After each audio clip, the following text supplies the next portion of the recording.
more comments there that maybe you could respond online. Great, thank you very much. We're going to move on to the next talk in the session. Andrew Poppe, the self-sputtering contribution to the lunar exosphere. All right, good afternoon or evening as it may be. I will be talking about the self-sputtered contribution to the lunar exosphere, and this is part of work with the NASA Lunar Science Institute's Dream Nodes, myself along with Jasper Holokus and Greg DeLore, as well as Menelaus Sarantos at Goddard. So very conceptually, what is exospheric self-sputtering and why might it be important for the moon? I have a cartoon here of the moon, and shown in purple around it is sort of an exosphere. It's rather extended. And when this exosphere is subject to solar ultraviolet radiation, it will ionize the neutrals in the exosphere.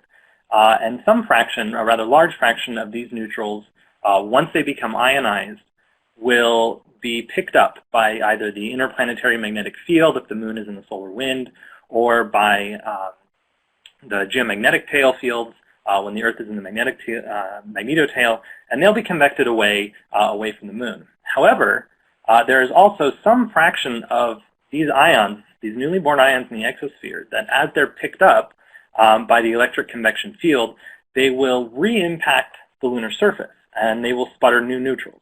And this is actually not a new idea. It's been discussed extensively at the outer planet moons. I list IP 1986 and IPIDEL 1998, who discussed this fairly extensively at Europa. It's also been proposed at Mercury.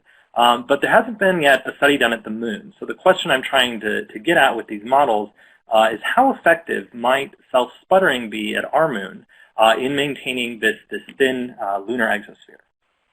Now, in order to quantify the self-sputtering flux, the flux of new neutrals off of the lunar surface, we need to combine three quantities. We need a model or a set of observations or some combination thereof of neutral densities and distributions. We also need a model that tracks the newly born ions from these neutral distributions and looks at how they interact with both the ambient electromagnetic fields and any lunar surface electromagnetic fields. And from that, these ion fluxes, we can get impact energy distributions for these ions on the lunar surface. And finally, the third piece we need is the sputtering yield for neutrals from the lunar surface as a function of two things, the ion impact energy and the ion mass. And once we put together all three of these components, we can back out the self-sputtering flux as a function of a number of things, the ambient plasma parameters, the assumed composition of the exosphere, and this is what I'll be presenting today. Now, first up, for neutral exospheric densities, as I'm sure many people have heard today, much of the lunar exosphere is still undetected. So most of what we're using is a model based off of Menelaus Sarantos' 2012 GRL, and there's also a JGR that goes with that. What's shown here is a combination various species, their density as a function of altitude in the exosphere. This combines a number of sources. This is solar wind sputtering, micrometeorite bombardment, photon stimulated absorption. They're all thrown into this model. Additionally, even though they're not very well constrained, we add a couple of volatile elements, CO, CO2, and argon based on some older LACE measurements. Some of these numbers will certainly be updated once Lonnie is starting to return some data, but for now we're using this model for our exospheric densities. We also need a model for the pickup ion fluxes. We're going to very broadly distinguish between three plasma environments that the moon experiences. One is the solar wind. The second is the plasma sheet inside the Earth's magnetic tail. There's also a region known as the tail lobes, where the moon spends about half its time while it's in the magnetotail. And in fact, we can actually cross that one out. We can cross out the tail lobes because Artemis measurements have shown that there's a very strong positive lunar surface potential on the moon in the tail lobes, and that surface potential will actually reflect these exospheric pickup ions from the moon. So we're mainly going to focus on actually two environments that the moon experiences, the solar wind and the terrestrial plasma sheet. Now, in those environments, we can take the ambient electromagnetic fields. We can use an ion tracing model to launch ions from all over the exosphere and follow them until they either escape from the system or they impact the moon. And when they impact the moon, we record their impact energy. And that's what I show here on both the left and the right plots. On the left is for the solar wind conditions, fairly typical conditions. On the right is for the terrestrial plasma sheet. And the different colors represent different mass ions. So here in blue, we see, let's see here, we see blue is a mass of 4. That's for helium, and you get this very broad extended impact energy distribution. And again, this scale is at 5 keV down here. This is 10 keV, up to 15 keV. These are very high energies as the ions are impacting the moon. We see a series of different distributions for different masses. This reflects different scale heights, different densities, etc. We can also repeat this for the plasma sheet. We see much lower energies in the plasma sheet, mainly because the convection velocity in the geomagnetic tail is much lower. But now we can use these pickup ion energy impact distributions, and we can convolve those with a neutral impact yield. For that, we use the trim code. This is a plot from Biersack and Eckstein in 1984. It's a fairly well-known model that, as a function of the ion impact energy and the neutral, and the mass of the impacting ion, we can get out the neutral sputtering yield. So down here is the sputtering yield as a function of energy for protons. It's very relevant for the solar wind. You see that when you jump to helium, you already get an order of magnitude increase in yield just by getting to mass 4. But remarkably, for very heavy ions, for neon and heavier, anything greater than a mass of 10, the neutral sputtering yield is orders of magnitude higher than that for protons. So even though the exospheric densities are low, the corresponding neutral yields for those heavy atoms are very high. And that makes it possible to get some appreciable yields for self-sputtering. So we combine all three of these pieces, the neutral exospheric model, the pickup ion flux distribution, and the neutral impact yield. And this is a type of an example for what we get. And what I'm showing here is the neutral self-sputtering flux by the incident species, which is listed here at the bottom. So each of these incident species is in the lunar exosphere in different combinations and distributions. They all have different photoionization rates. Once we convolve that all together with the neutral yield, we can get out the number of neutrals that are self-sputtered off the surface. Now, the one that wins out the most is actually aluminum. So aluminum photoions that are produced in the exosphere, aluminum turns out to have a very short photoionization lifetime, so only a little bit of aluminum neutrals gives you a lot of pickup ion flux. And indeed, we can compare that to what we expect, for example, for the mean plasma sheet sputtering flux for protons from the Earth's plasma sheet sputtering.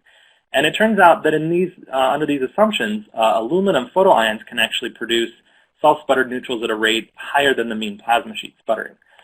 There's other contributions from other neutrals given by their different densities and distributions, but it's interesting that the total self-sputtering flux is actually about a factor of 2 or so higher under these ambient plasma conditions. Now we can look at this additionally in both the solar wind and in the plasma sheet.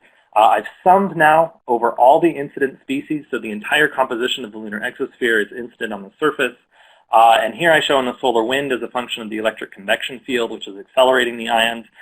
We get self-sputtering fluxes somewhere in the 10 to the 9 to 10 to the 10 per square meter per second range. It's about a factor of 10 lower than the solar wind sputtered neutrals. Now, in the plasma sheet, I looked at it as a function of the lunar surface potential, which turns negative in the plasma sheet.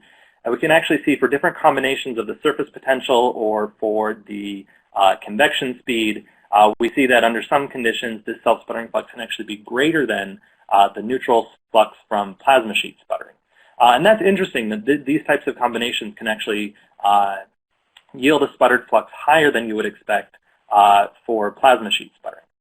Now, another thing that I can look at is the spatial distribution on the lunar surface of this sputtered flux, because the pickup ions are very anisotropic when they hit the lunar surface.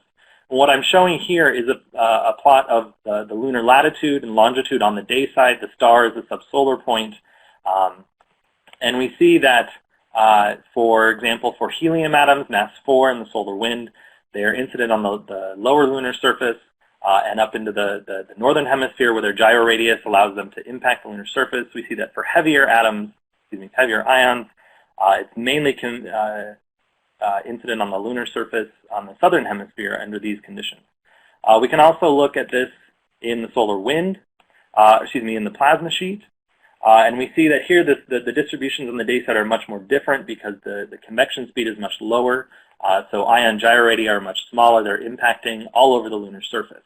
And these types of spatial distributions that we see are also competing with plasma sheet sputtering or solar wind sputtering. Now, this is still very much a work in progress, but there's already some other interesting implications that come to mind. You can look at self-sputtering enhancement during a solar storm. There's a recent paper that Rosemary Killen put out where she ran her models during the passage of a coronal mass ejection past the moon. And what she indicated from her models was that the exosphere could jump about a factor of 10 to 50 times in density during the CME, and that density is turned around and photoionized, and thus the self-sputtering flux would be jumped by about the same factor. So a question you can ask is, does self-sputtering prolong this enhanced state of the exosphere during a CME passage? Another thing that's very interesting is these heavy ions can implant themselves into polar shadowed regions or lunar polar craters through pickup ion transport. So they're sputtered off the lunar surface, they become part of the exosphere. Eventually they're photoionized and can gyrate right into polar craters, where work by Mike Zimmerman with plasma models has shown that very strong electric fields would implant these in the lunar surface. So we can ask the question of whether or not this pickup ion transport into polar craters is an efficient mechanism for sequestered species. So I'll leave my conclusions up here. What we think about self-sputtering, we're very excited for the Lottie mission to come up where we can actually tie down some of these numbers for the exospheric model itself. But we believe that self-sputtering may be a very interesting process that's operating for the lunar exosphere. Thank you.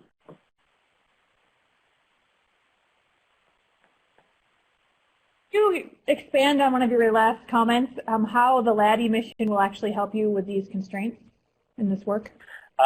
The best way that Lottie will get us for these constraints is by improving the model of exospheric densities and distributions that goes into the calculation of the pickup ion fluxes. Most of the neutrals that we use in this model are taken from exactly that, from a model. And it would be much better to finally put actual measurements of neutral densities into the model. And we have another question from the chat. Andrew, I may have missed the point about how the newborn ions in the exosphere gain very high energy. Right. So in the solar wind, these high energies are obtained through acceleration with the solar wind convection electric field. And many of these neutral species are expected to have very large scale heights, hundreds of kilometers, if not thousands of kilometers. So they have a very long distance over which to be accelerated as they're being picked up. And that acceleration can get you energies that are well above a keV. Okay, great. Thank you very much.